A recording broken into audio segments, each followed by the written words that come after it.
Oggi è il primo giorno di Quaresima e il settimo giorno di guerra. La preghiera più forte in questo momento di grande attesa e preoccupazione ci sembra quella che Giovanni Paolo II pronunciò con un tono forte che ricorda l'anatema contro i mafiosi nella Valle dei Templi. Il compianto pontefice polacco si rivolge alla Madonna, colei che è stata sempre presente nella sua vita. Ascoltiamolo.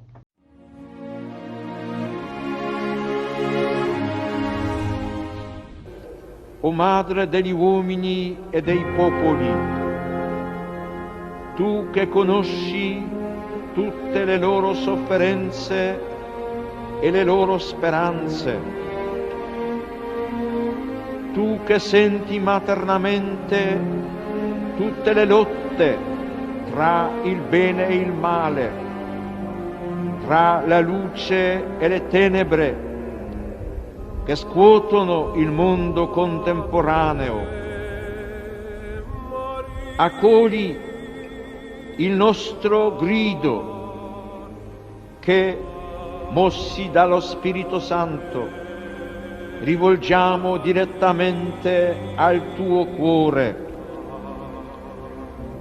Abbraccia con amore di madre questo nostro mondo umano che ti affidiamo e consacriamo, pieni di inquietudine per la sorte terrena ed eterna degli uomini e dei popoli.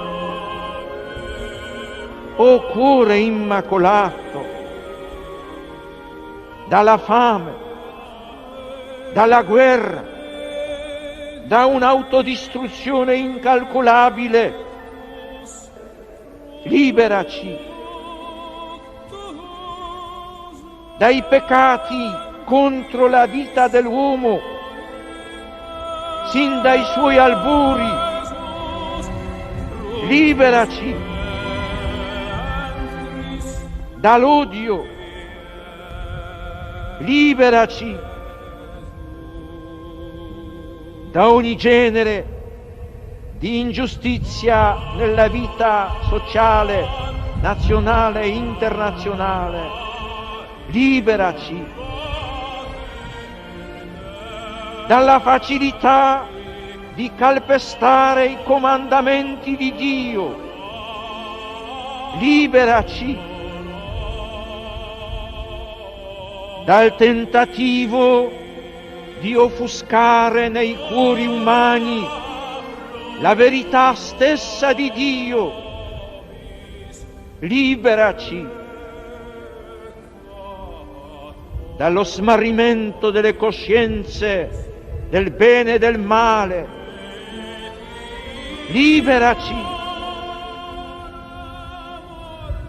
dai peccati contro lo Spirito Santo.